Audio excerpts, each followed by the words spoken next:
Hey everyone, welcome back. Today we've got an unbelievable story about an undercover CEO who went into one of his own restaurants expecting to see a smooth operation, but what he found was shocking.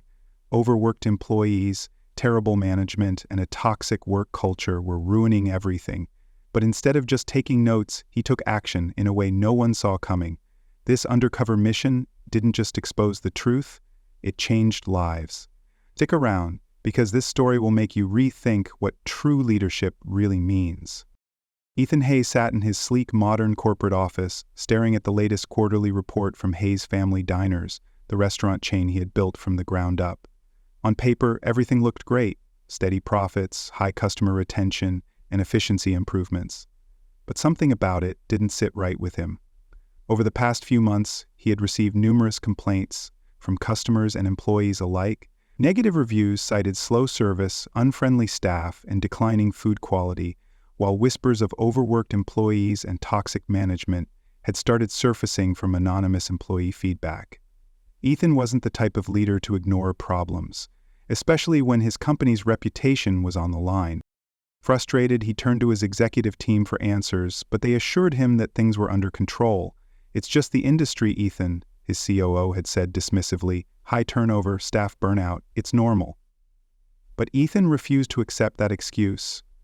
He had always envisioned his diners as places where both customers and employees felt valued.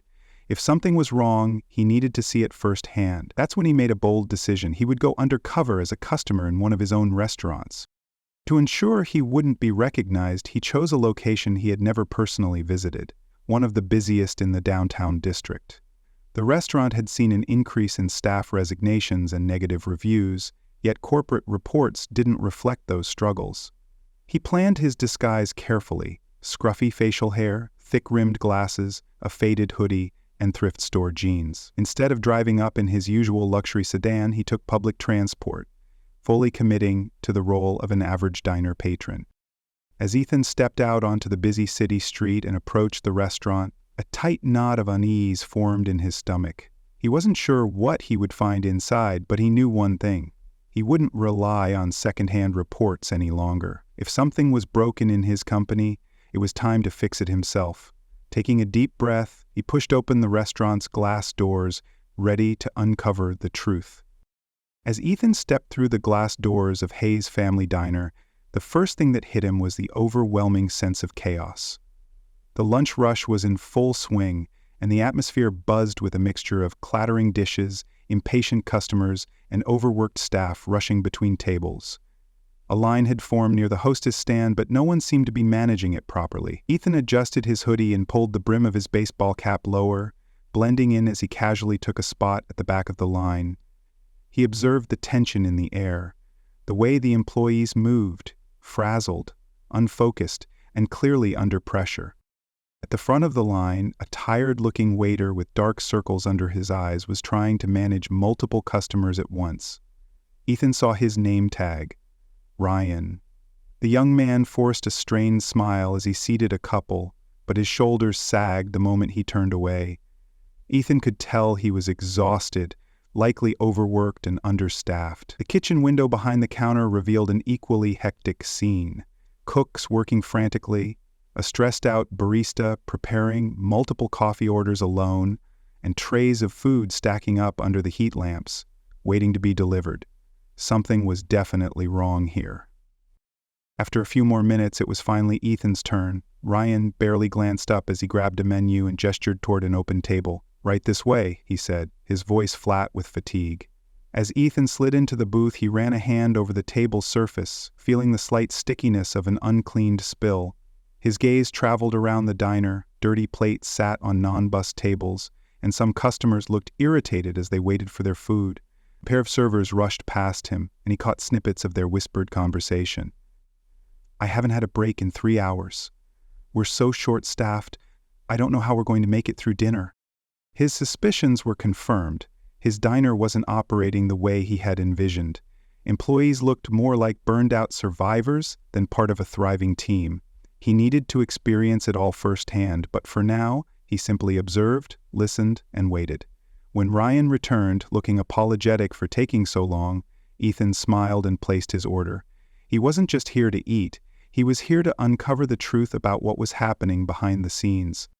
Ethan sat back in his booth, casually observing as the diner's dysfunction unfolded before him. The longer he watched, the clearer it became that the restaurant was barely holding itself together. The front-of-house staff was stretched thin, with waiters rushing between tables, trying to juggle multiple orders at once. His own waiter, Ryan, was visibly frazzled, his uniform slightly wrinkled, his movements rushed. Every time he passed Ethan's table, he threw him a quick, forced smile. But it was obvious that he was barely keeping it together. Across the room, Ethan's attention was drawn to Lena, the barista, who was working alone at the coffee station. She moved quickly, trying to keep up with a growing line of customers, but there was something off. As she reached for a cup, Ethan noticed the way she winced slightly, flexing her wrist in pain before continuing her work. He frowned. She was clearly injured, yet still expected to handle orders non-stop without assistance. There was no one there to step in and give her a break. Just as Ethan was taking all this in, a loud voice cut through the restaurant noise. "Ryan, are you kidding me? That's the wrong table." The voice came from a tall, broad-shouldered man standing near the kitchen doors, Grant, the shift supervisor. Ethan watched as he stormed toward Ryan, his expression a mix of frustration and condescension. The entire room seemed to tense as Grant publicly berated the young waiter. "You think I have time to double-check every order you mess up? Get it together or find another job." Ryan nodded quickly, his face red with embarrassment as he scrambled to correct the mistake. Customers turned to watch, some exchanging uncomfortable glances. Ethan's jaw tightened. A good manager would pull an employee aside for feedback, not humiliate them in front of a packed diner. A few minutes later, his food finally arrived, but one look at the plate told Ethan everything he needed to know. The eggs were overcooked, the toast barely buttered, and the fries cold and limp. The presentation was sloppy, and it was clear that the kitchen was just as overwhelmed as the front-of-house staff. This wasn't just one bad shift, this was a toxic work environment, one where employees were overworked, ignored, and belittled. And the worst part? No one in management seemed to care. Ethan exhaled slowly. He had a feeling that this was only the beginning of what he was about to uncover. After finishing his meal, if it could even be called that, Ethan decided to explore the diner a little more. He wanted to see beyond what was happening in the main dining area. His instincts told him that if the front of house was this chaotic, the back of house had to be worse. As he walked toward the hallway leading to the kitchen and storage areas, he noticed a small, dimly lit supply room with the door slightly ajar. A faint, muffled sound drifted from inside. Soft crying. Ethan hesitated, then gently knocked on the door frame. "Hello? Everything is okay there?" The crying stopped abruptly. After a moment, a small figure shifted in the shadows, and a young woman wiped her face hastily before looking up. She was sitting on an overturned supply bucket, her shoulders slumped, eyes red from tears. Her uniform, a slightly oversized kitchen apron, was wrinkled, and her hair was hastily pulled into a messy bun. Ethan could see the exhaustion in her face. "I'm fine," she said quickly, forcing a small, unconvincing smile. "Just needed a minute." Ethan crouched slightly, keeping his voice soft. "Doesn't seem like you're fine." She sighed, her composure faltering. "It's just, today's been awful. Every day is, really. I'm covering 2 shifts because someone called out sick and I can't keep up. No matter how hard I work, it's never enough. And if Grant sees me sitting here, I'll be in trouble." Her words came out in a rush, as if she had been holding them in for too long. Ethan felt a knot tighten in his stomach. "That doesn't sound fair. Why doesn't management bring in extra help?" he asked. She let out a bitter laugh. "Grant says we don't need it, and that we should just work harder. If we complain, we get fewer shifts, or worse, we get yelled at in front of everyone." Ethan clenched his jaw, so it wasn't just poor scheduling. It was deliberate mistreatment. He took a deep breath, forcing himself to keep his tone casual. "What's your name?" "Sophie," she answered hesitantly. "Well, Sophie, if you ever need help cleaning up a table or running food, just let me know." He gave her a small, reassuring smile. "I used to work in restaurants. I know how brutal it can be." For the first time, Sophie's expression softened. but there was still uncertainty in her eyes. "You're a customer," she said. "Why would you want to help me?" Ethan just shrugged. "Let's just say I don't like seeing good people treated badly." And in that moment, he knew this was personal now. Ethan knew that simply listening to Sophie's struggles wasn't enough. He needed to experience the job firsthand to truly understand what his employees were going through. He glanced toward the hallway, making sure no one was watching, then looked back at Sophie. "Let me help," he said, rolling up his sleeves. Sophie blinked in surprise. "What? You're a customer. You don't have to—" Ethan grinned. "I've got time to kill, and I used to work in kitchens when I was younger. Show me what needs to be done." Sophie hesitated, then sighed. "All right, but if anyone asks, you're just shadowing me." She grabbed a dish towel and handed him an extra apron. Ethan tied it around his waist, stepping fully into the role of an unpaid kitchen helper. Their first task was washing a mountain of dirty dishes, piled high in the cramped dish pit. Ethan plunged his hands into the soapy water and immediately understood why Sophie was exhausted. The industrial sink was backed up, and there were no working gloves, meaning employees had to scrub by hand. The hot water stung his skin, but Sophie was working too fast to complain. As they worked, Sophie began opening up more. She told Ethan that she had been with the diner for almost a year, but things had only gotten worse over time. The staff was constantly short-handed, and when people quit, Grant and Thompson never bothered to replace them. Instead, the remaining employees were expected to work twice as hard for the same low wages. "And don't even think about asking for a raise," Sophie muttered, scrubbing furiously at a pan. "They'll just say there's no budget and that. If you don't like it, there's the door." Ethan clenched his jaw. He had trusted his managers to take care of their employees, but it was clear that they were doing the exact opposite. After finishing the dishes, Sophie led him to a table that hadn't been bussed in over 20 minutes. They worked together to clear the plates, wipe down the surface, and reset the table. Ethan felt the burn in his arms as he carried a heavy tray of dirty dishes to the back. "You're not bad at this," Sophie said, smirking slightly. "Well, I had a good teacher," Ethan replied with a chuckle, though his mind was racing. If this was just one shift, how much worse was it for those who had to do this day after day, with no end in sight? As Sophie rushed off to cover yet another station, Ethan wiped the sweat from his brow. He had seen enough. It was time to start making changes. Ethan had seen enough: the overworked employees, the lack of support, the blatant disregard for basic working conditions. It was clear that the problems in the diner weren't just bad luck. They were the result of poor management. He had heard the name Thompson several times throughout the day, always spoken with either frustration or indifference. As the general manager, he was supposed to be the leader of this location, but if today had shown Ethan anything, it was that Thompson didn't care at all. Determined to get answers, Ethan made his way to the back office, a small, dimly lit space tucked behind the kitchen. He knocked twice. "Come in," a gruff voice called. Ethan pushed the door open and found Thompson sitting behind a cluttered desk, scrolling through his phone. The man barely looked up. His shirt was slightly unbuttoned and his expression oozed boredom. "Yeah? What do you need?" Thompson asked, sounding irritated. Ethan leaned against the doorframe, keeping his tone neutral. "I had a few questions about how this place is run." Thompson sighed dramatically and finally put his phone down. "If this is about a complaint, take it to the front desk. I'm busy."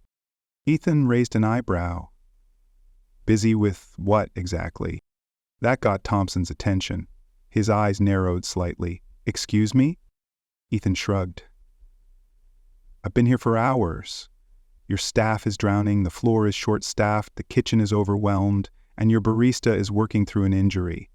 Meanwhile, I've barely seen you step outside this office." Thompson's jaw tightened. "Look, we're short-staffed, okay? It's not ideal, but this is how the industry works. People quit all the time. If they can't handle the job, they should find something else." Ethan's temper flared. "So your solution is to just overwork the ones who stay until they burn out too?" Thompson scoffed. "It's not my problem if they can't keep up. I've got my own job to do." Ethan took a slow breath, clenching his fists. He had trusted this man to lead, and instead, he had abandoned his team. This wasn't just incompetence. It was neglect. Thompson sighed again, clearly tired of the conversation. "Look, If you're unhappy with your meal, I'll comp your ticket. Otherwise, I've got work to do. Ethan stared at him for a long moment, then nodded slowly. Right. Thanks for your time. As he left the office, his frustration boiled over. Thompson didn't care, so Ethan would make sure he wouldn't be in charge much longer. 7. The breaking point, 400 words. Ethan left Thompson's office feeling a mix of anger and determination. It wasn't just that the general manager was incompetent, he was actively ignoring the suffering of his employees. As Ethan stepped back onto the restaurant floor, he took in the scene with renewed frustration. Ryan was still scrambling between tables, trying to keep up with impatient customers. Lena, the barista, winced again as she lifted a heavy stack of coffee cups, her injured wrist clearly worsening. And Sophie? She was back in the kitchen, silently pushing through exhaustion, doing the work of two people with no sign of a break in sight. Then, right in front of him, it happened. Grant, the shift supervisor, stormed out of the kitchen, his face twisted in frustration. His voice cut through the noise of the diner as he shouted at Sophie, "Why is this order still sitting here? Are you even doing your job?" Sophie flinched, her hands gripping the counter as if she was trying to keep herself from snapping. "I just plated it, Grant. I'm moving as fast as I can." "Well, it's not fast enough," Grant snapped, slamming a hand down on the counter, causing a nearby dish to rattle. Customers turned to look, employees froze in place. But Grant didn't care. He was too busy tearing into Sophie, blaming her for a problem that wasn't even hers. Ethan's blood boiled. He had spent the entire day watching good employees get pushed to their limits, treated like they were disposable. But this was the final straw. Without thinking, he stepped forward. "That's enough." Grant spun around, brows furrowing at the interruption. "Excuse me? Who the hell do you think?" "I said that's enough," Ethan repeated, his voice firm, no longer bothering to hide his authority. Sophie's eyes widened in confusion. Ryan and Lena both froze mid-tear, and even Grant seemed momentarily thrown off. Ethan took a slow, measured breath. It was time to stop playing along. Tomorrow morning he would return, not as a customer, but as the CEO, and things were going to change. The next morning, Ethan walked into Hayes' family diner, but this time, he wasn't hiding behind a disguise. He had shaved, dressed sharply in a tailored button-down and slacks, and carried himself with the confidence of a man on a mission. The second he stepped through the doors, employees froze mid-tack, their eyes widening in recognition. Whispers spread through the room. "Is that? No way, that's Ethan Hayes." Ryan nearly dropped a tray of drinks, and Lena looked completely stunned. Sophie, who had been setting up her station for the morning shift, stopped cold, gripping a coffee pot in shock. But the most satisfying reaction came from Thompson and Grant. The moment they spotted Ethan, their faces drained of color. Ethan clapped his hands together. "Morning, everyone. Staff meeting. Break room. Now." No one argued. Employees scrambled to the back, some looking nervous, others curious. When the entire team had gathered, Ethan stood at the front of the room, letting his gaze travel over them. Then, in a steady voice, he said the words that made the entire room go silent. "For those of you who don't know me, I'm Ethan Hayes. I own this company." A few people audibly gasped. Sophie's mouth fell open. Ryan looked like he had forgotten how to breathe. Meanwhile, Thompson and Grant were frozen, their expressions a mix of shock and dread. Ethan folded his arms. "I spent the last 2 days undercover in this restaurant, and what I saw, it disgusted me." He turned to Thompson first. "A general manager who sits in his office while his employees drown," then to Grant, "a shift supervisor who belittles and intimidates his staff instead of leading them." His voice was sharp now, cutting through the tension. "This is not how I run my business, and it ends today." Thompson opened his mouth, maybe to defend himself, but Ethan cut him off. "Save it. You're fired. Pack your things." Thompson's jaw snapped shut as he realized there was no room for negotiation. Grant paled as Ethan turned his attention to him. "You're on unpaid suspension, effective immediately. If you ever speak to an employee the way you spoke to Sophie yesterday, you'll be out the door next." He let the words settle. The relief on the employees' faces was immediate. Then his tone softened. "The rest of you? You deserve better. And starting today, you're going to get it." As Thompson stormed out of the break room, his face red with humiliation, Ethan turned his attention back to the employees. The tension in the air shifted, as if the entire team had just exhaled a breath they'd been holding for months. For the first time since stepping into this diner, Ethan saw something new in their faces. Hope. But words weren't enough. It was time for action. "Effective immediately," Ethan announced, "we're making some big changes." He gestured to a member of his corporate HR team who had arrived that morning. "We're hiring more staff to lighten your workload. No more covering double shifts because we're understaffed." A murmur of relief spread through the room. His eyes landed on Sophie, who still looked stunned. "Sophie, your work ethic speaks for itself. I'd like to offer you a promotion to kitchen lead. You'll have a say in scheduling, training, and making sure no one here gets overworked like you have." Sophie blinked in disbelief, her hands gripping the edge of the table. I don't know what to say." Ethan smiled. "Say yes." With a shaky breath, she nodded. "Yes." Turning to Lena, Ethan continued, "Lena, I saw you working through an injury. That ends now. I've arranged for your medical expenses to be covered by the company, and we'll be hiring another barista, so you're never left alone like that again." Lena's eyes welled with tears, but this time they weren't from pain. "Thank you," she whispered. Finally, he looked at Ryan. "Ryan, you kept going, even when you were exhausted, even when you were mistreated. That's not leadership's job. That's yours. I want you to help train the new hires because, from what I've seen, you're exactly the kind of person we need more of." For the first time since Ethan had met him, Ryan smiled. Genuinely smiled. Ethan let his gaze sweep over the room one last time. "This is just the beginning. From now on, this diner is going to be a place where people actually want to work." Cleaning house was only the first step. Ethan knew that real change required more than just firing a few bad managers. His employees had spent months, maybe years, being overworked and undervalued. Words wouldn't be enough to fix that. He needed to prove to them that this wasn't just a temporary fix, but a commitment to making things right.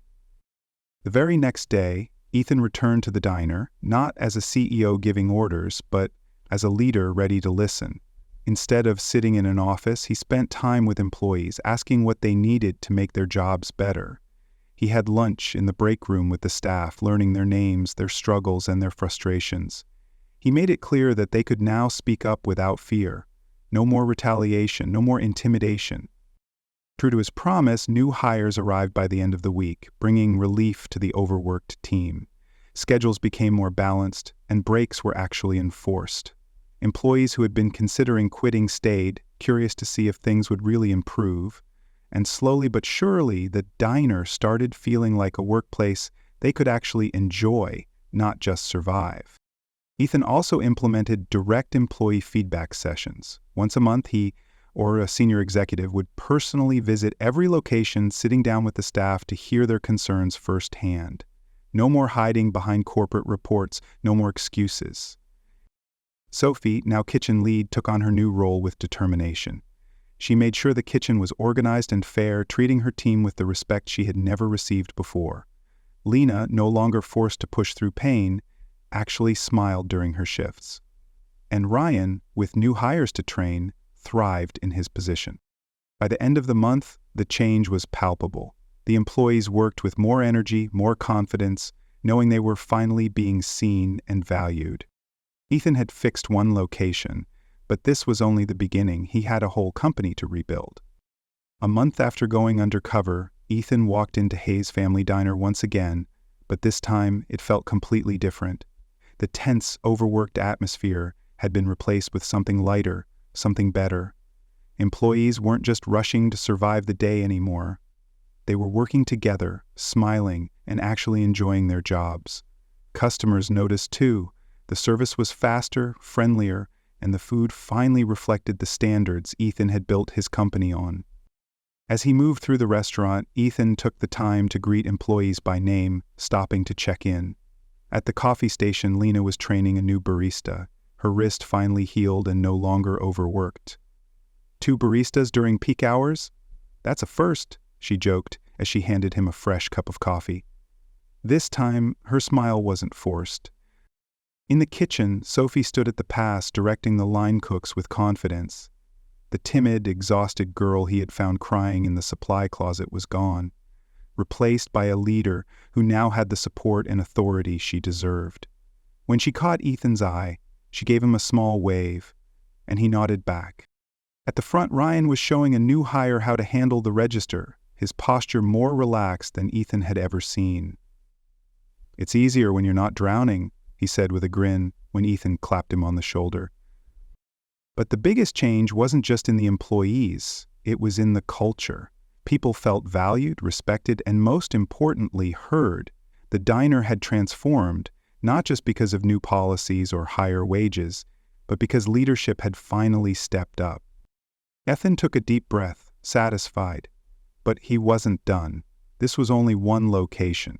He had 14 more to visit, 14 more teams to fix.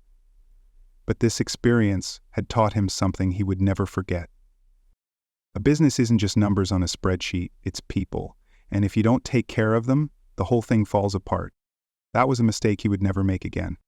The story of Ethan Hayes going undercover teaches a powerful lesson about leadership, accountability, and the true value of employees.